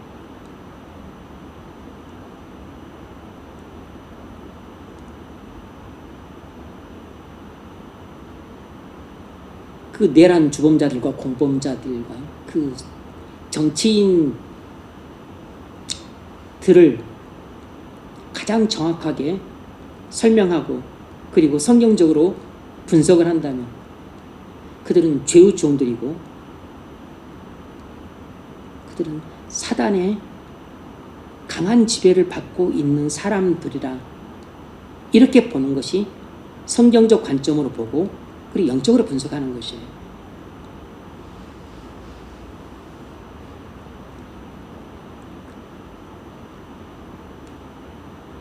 목사님들을 만나서 이야기를 들어보면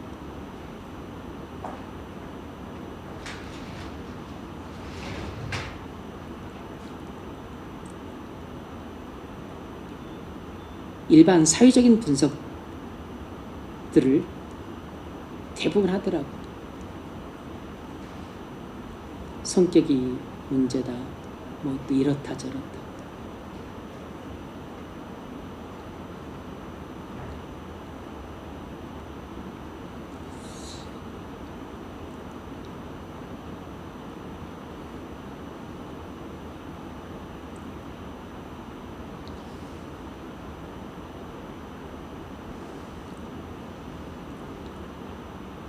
사단이 아니면 설명하기 어려워요.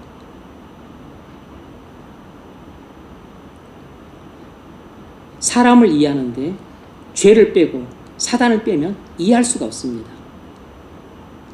정신적인 분석, 심리적인 분석, 그것은 사람의 본질적인 부분을 알 수가 없어요.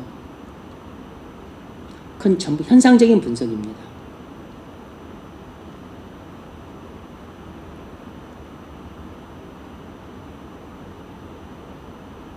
에베소서 2장 2절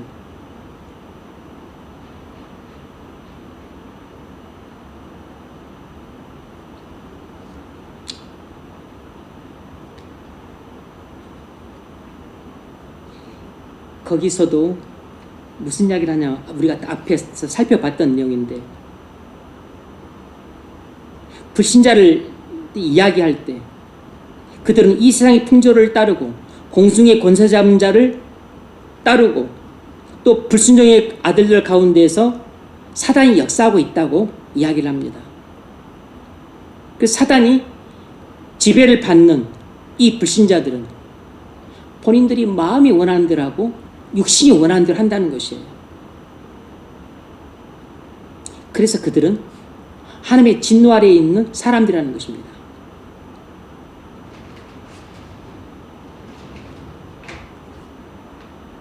갈라디아서 5장 19절 이하에서 이렇게 말합니다.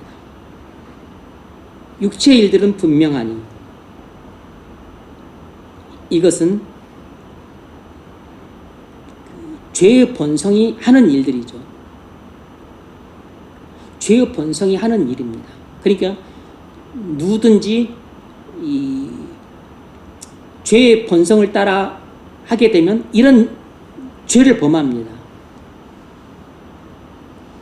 그런데 죄의 노예들은 이런 일을 훨씬 더 습관적으로 범하고 그리고 일상생활이 되겠죠. 육체의 일들은 분명하니 음행과 더러운 것과 호색과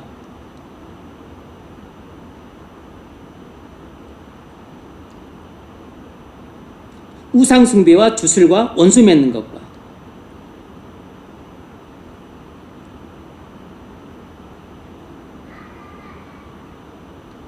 대통령과 그 부인도 주술에 빠져있고 또 국무총리와 그 부인도 주술에 빠져있고 주술 왕국이 돼버렸어요. 그리고 뭐 무슨 노 사령관 그 사람은 아예 보살이 돼버렸어요. 안산 보살이라고 하더라고요. 그리고 무슨 또 정치 브로커는 또 미륵 보살이라고 하고 이것이 전부 죄의 본성이 하는 일들입니다. 원수 맺는 것, 자신과 견해를 달리하는 사람들을 완전히 그냥 원수 취급을 합니다. 분쟁, 시기, 분냄, 당짓는 것, 분열, 이단. 통합을 해야 되는데 지도자가 분열을 일으켜요. 투기, 술 취함, 방탕. 밤새도록 술을 마십니다. 이것이 죄의 지배를 받는 노예들이 하는 일들이에요.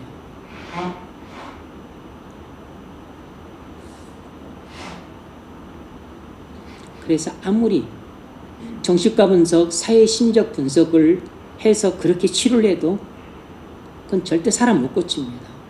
그냥 근본적인 문제가 영적인 문제이기 때문에 이건 사단과 관련되어 있고 죄와 관련되어 있는 문제입니다. 그런 현상으로 정신적인 이런 현상이 나타나고 심적인 이런 현상이 나타날 뿐인 거예요. 그러니까 세상은 천년 만년이 가도 사람에 대한 제대로 이해를 못하고 있는 겁니다. 그러니까 헬라 철학자들이 내 자신을 알라 이런 슬로건을 내놓는 것이에요. 아무리 사람을 알려고 해도 알 수가 없는 겁니다. 자기 자신도 모르는데 남을 어떻게 합니까? 그런데 그런 헬라 철학이 서양 철학의 주류라고. 서양 철학의 주류가 아니고 그 70~80%는 전부 헬라 철학입니다. 나머지 철학은 전부 헬라 철학에서 나온 것들이에요.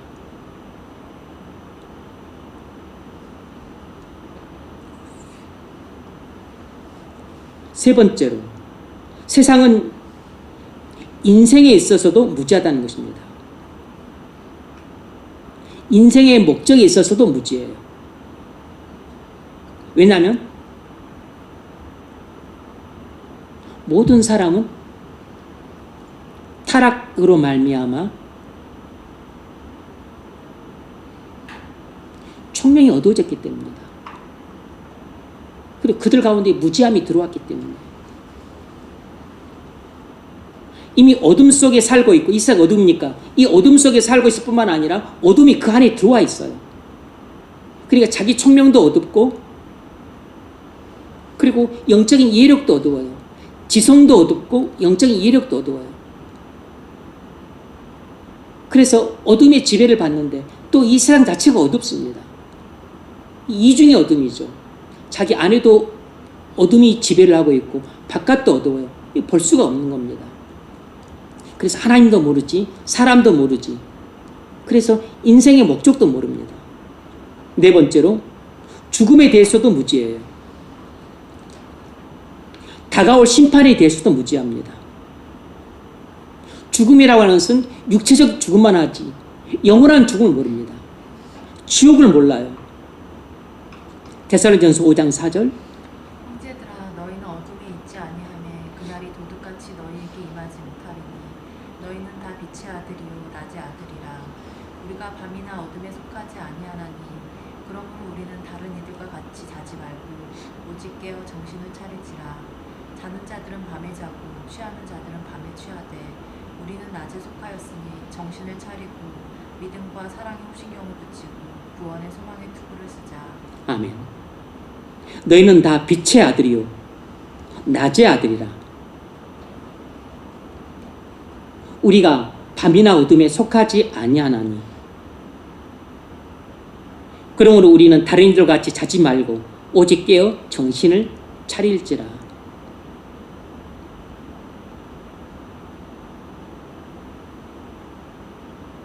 천국에는 어둠이 일체 없습니다. 밤이 없어요. 하나님의 영광과 어린 양의 얼굴빛이 밝게 비치기 때문에 해와 달과 별들의 비침도 쓸데가 없습니다. 거기는 어둠이 없고 밤이 없어요. 거기는 항상 빛이 비치는 낮입니다. 물리적으로도 그러겠지만 이것도 영적인 상징이죠. 사단의 세력이 조금도 없고, 그리고 죄나 악이나 점이나 흠이나 티나 주름 잡힌 것이 조금도 없는 것입니다. 그 이야기는 고통도 슬픔도 눈물도 애곡함도 전혀 없는 곳이라는 뜻이에요. 그 이야기가 21장에 나오는 거잖아요. 그래서 하나님의 자녀를 빛의 자녀라고 부르는 겁니다. 그리스도인을 빛의 자녀라고 부르는 것이에요.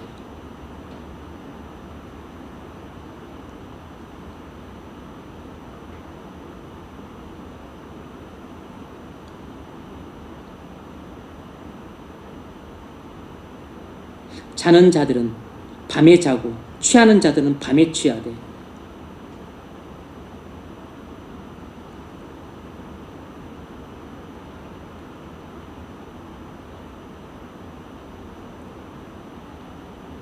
사단이 지배하는 상태입니다.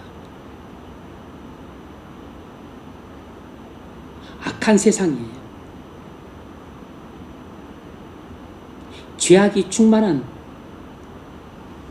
그런 상태입니다. 에베소 5장 8절, 너희가 전에는 어둠이었더니 이제는 주 안에서 빛이라. 이제 자녀들 저러하라. 빛이 열매는 착함과 의로움과 진실함이 있느니라. 너희는 열매 없는 어둠에 이래 참여하지 말고 이어 참여하라. 너희가 전에는 어둠이더니 이제는 주 안에서 빛이라. 빛의 자녀들처럼 행하라. 빛의 열매는 모든 착함과 의로움과 진실함이 있느니라. 이 말이 중요합니다. 별거 아닌 말처럼 보이지만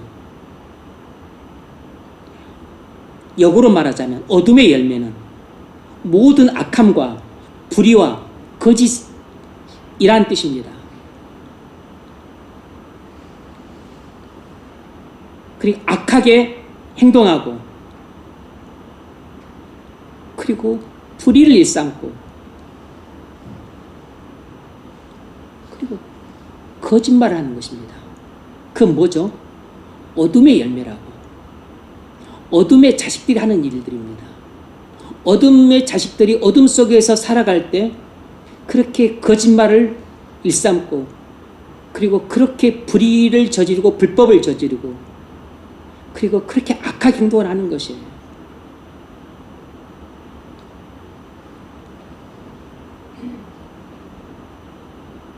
이런 관점으로 사람을 봐야만 사람을 올바르게 이해할 수 있습니다. 사유심적인 분석이나 정신과 분석이 전혀 필요 없다고 말을 할 수는 없겠지만 그건 세상 사람들이 하는 일이고 그리스도인들이 사람을 볼 때는 이런 성경적 관점에서 바라봐야 제대로 보는 거죠. 다섯 번째로 세상은 궁극적인 목적지에 대해서도 무지합니다.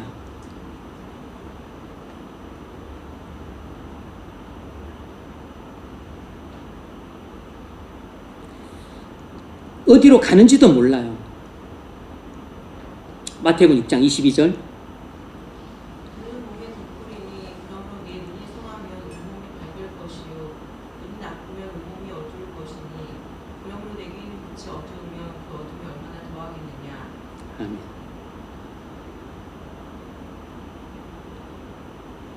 이 말은 그리스도가 없는 사람들에 대한 묘사입니다. 그리스도를 믿지 않는 사람들의 인생에 대한 묘사예요.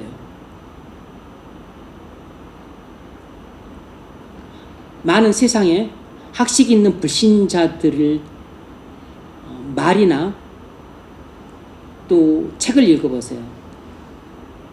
자신의 전문 분야, 뭐 과학이라면 과학, 그런 부분에 있어서는 똑똑할지 모르지만, 또 의학이면 의학, 똑똑할지 모르지만, 하지만 사람에 대한 이해가 빈약합니다. 그리고 죽음, 그리고 인생에 대해서 무지해요.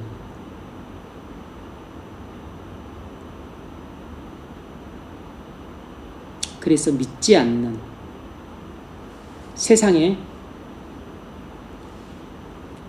유명 인사는 우리의 스승이 될 수가 없습니다.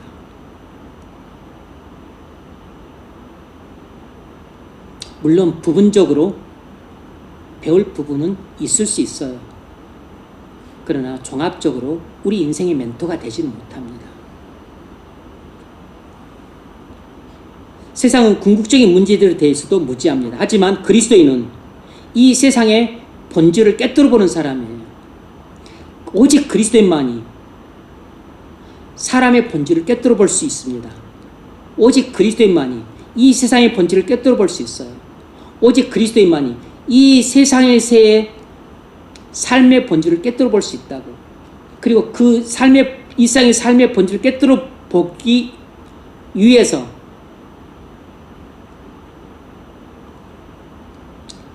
그리스도께서 우리에게 들어오신 겁니다.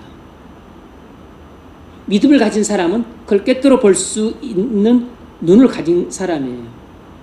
그걸 더 밝히 꿰뚫어 보기 위해서 우리가 성경을 배우는 거죠.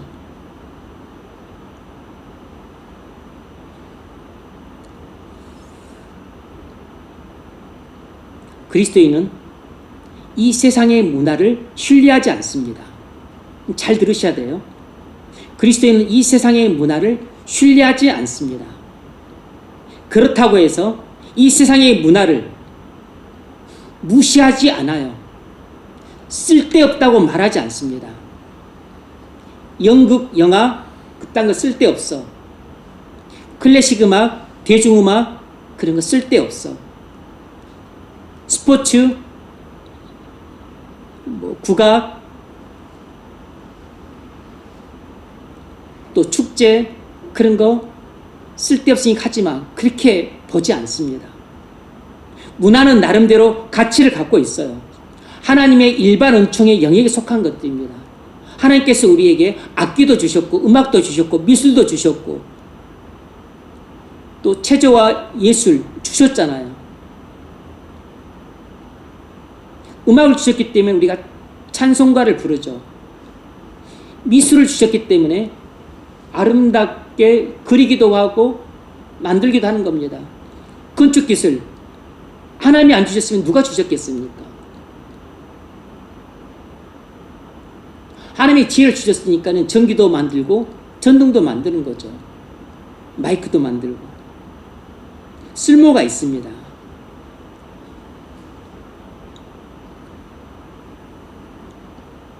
인간의 문화가 하나님의 영광을 위해 사용될 수 있어요. 하지만 그 자체만 보면 밤의 영역에 속해 있는 것입니다.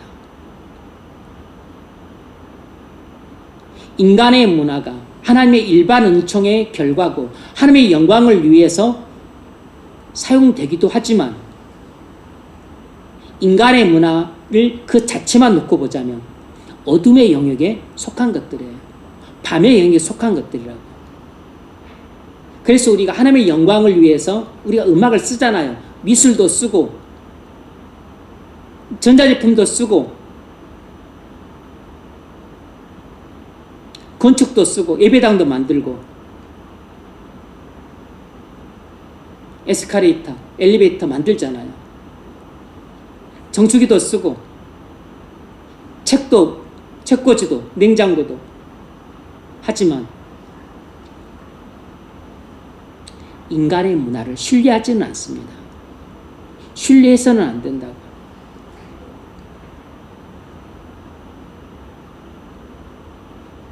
우리가 대중음악을 들을 수도 있고 건전가요를 동요로도 부를 수 있고 또 동화를 듣기도 하고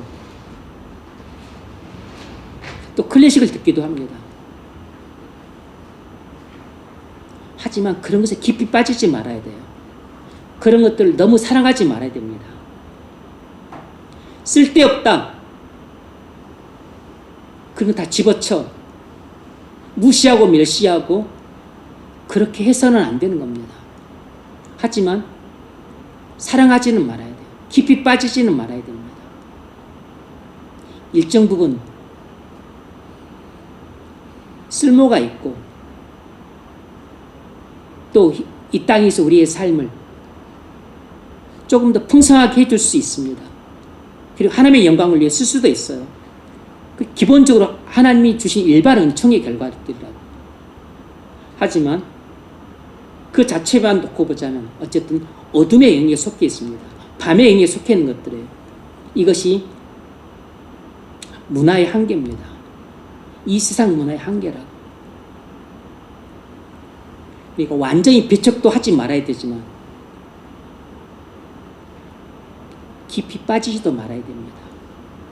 왜냐하면 인간 문화가 일반 은총의 결과지만 그 속에는 세상의 많은 악한 부분, 죄된 요소들도 들어가 있기 때문입니다. 타락한 인간이 만들고 또 이렇게 하고 있기 때문에 타락한 인간의 그런 죄성과 악한 부분들이 많이 개입되어 있는 것이에요.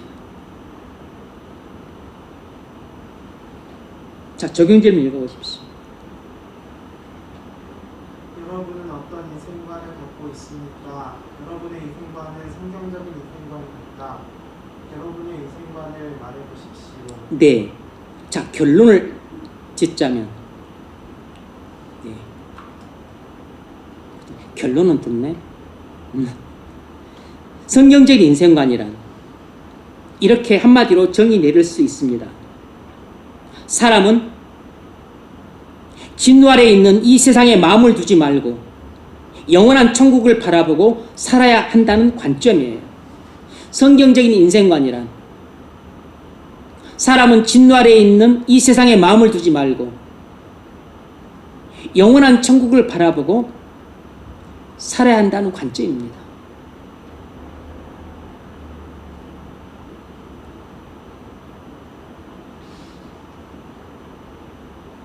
한마디로 말하면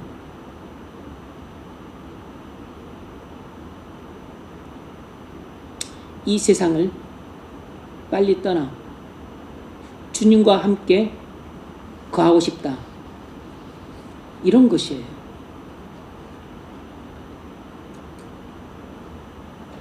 우리는 그리스도인으로서 어둠에 속하지 않고 빛에 속해 있습니다. 우리는 이 세상에서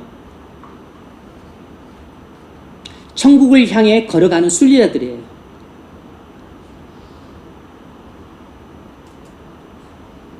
이 세상에 대한 성경의 관점은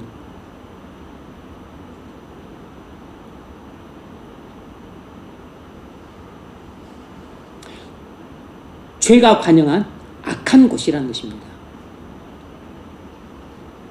사단이 지배함으로 죄가 가득 찬 악한 곳이라는 것이에요. 그래서 빛의 자녀가 이 세상에 살기에는 고난이 많다는 것입니다. 왜냐하면 즐겁고 기쁘고 행복할 수가 없어요. 사단이 지배하지, 죄악에 관영하지, 악한 곳이지.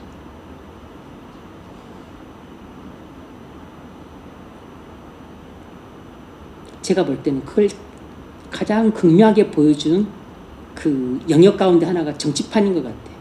꼭 정치판만 그러진 않겠죠. 뭐 음악계도 그러고 미술계도 그러고 뭐 또 사업 또 장사하는 것도 그렇고 교육계도 그러고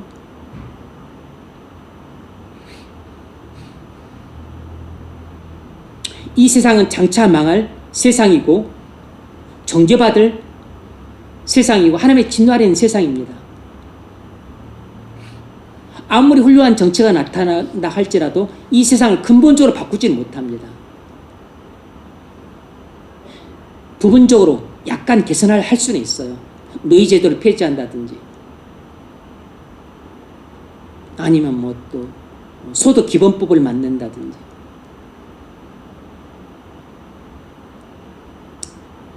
남녀평등 실세에서 여권을 좀 신장시킨다든지 조금씩 달라질 수는 있지만 그러나 그것은 표면적인 진동뿐입니다. 표면에만 파동을 일으킬 뿐 진정한 변화는 불가능해요.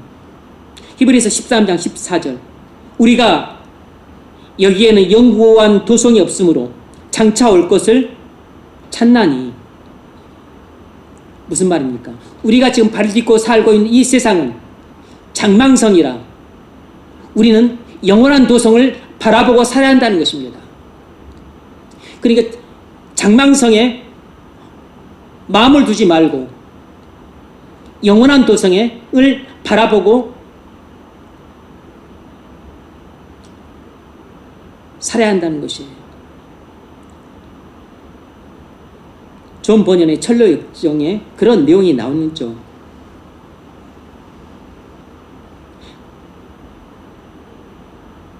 어둠이 가득한 세상은 우리 그리스도인에게 결코 만족을 못 줍니다.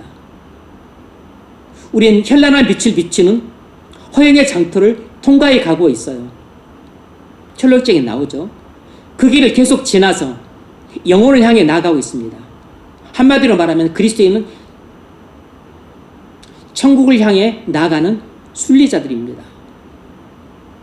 그리스도인은 이 세상의 허영의 시장을 통과해서 천국을 향해 나아가는 순례자들이에요.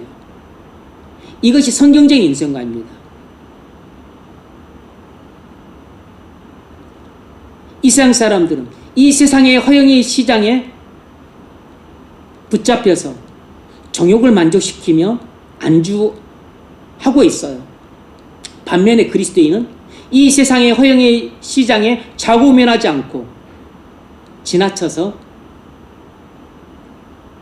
영원한 천국을 바라보고 그곳을 향해 걸어가는 순리자들이라고. 이것이 성경적인 인생관입니다.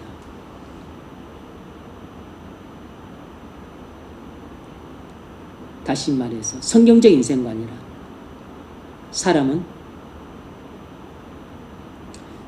진노 아래 있는 이 세상에 마음을 두지 않고 영원한 천국을 바라보고 살아가는 사람입니다. 그러므로 여러분, 우리가 발을 딛고 사는 곳은 이 세상이지만 이 세상은 사단이 지배함으로 죄가 가득한 악한 세상입니다. 그러므로 이 세상을 바라보지 말고 하나님이 다스리는 저 영광스러운 천국을 바라보고 사십시오.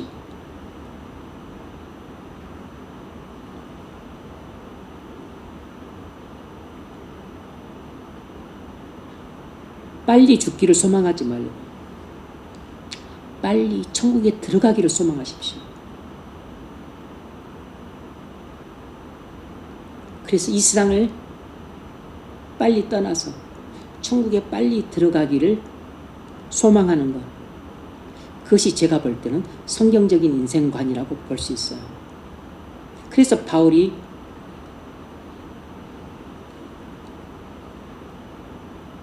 빌립보에서도 1장에서도 그 점을 피력했고 고린도서 5장에서도 그 점을 피력했고 그리고 그의 서신서에도 자주 그 점을 피력을 했습니다. 빌립보서 4장에서도 그 말을 하고 있죠. 관제를 부은 같이 내가 주께로 갈 때가 가까웠다 그랬습니다. 조금 더 슬퍼하지 않아요. 비장하지만 조금 더 슬퍼하지 않습니다. 왜냐하면 본인이 바라는 바가 이제 곧 이루어질 때가 됐으니까.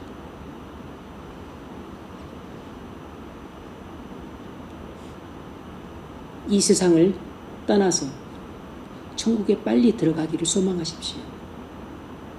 그것이 제가 이해하는 성경적인 인생관입니다. 그리고 그것이 사도 바울의 인생관이었어요. 이 세상은 앞으로 100년이 지나도 1000년이 지나도 하나도 소망이 없는 것입니다. 왜냐하면 여전히 악한 사단이 지배하고 함으로 죄가 가득한 악한 곳이라는 것은 변함이 없기 때문이에요. 그래서 이 어두운 세상에 어둠의 자식들이 활개를 치면서 어둠의 일만 행합니다. 진실보다는 거짓을 말하고 의를 행하기보다는 불의를 행하고 착하게 살기보다는 악하게 삽니다.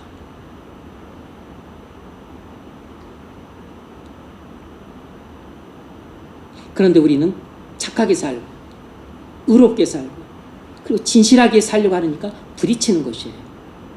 그러니까 괴로운 겁니다. 하지만 빨리 죽기를 소망하지는 마세요. 주님이 여러분에게 맡기신 사명을 감당해야 됩니다. 다 감당하고서 주님이 부르시면 가야 되는 겁니다. 하지만 마음만큼은 늘 천국에 빨리 가기를 소망하는 마음을 갖고 살아야 돼요.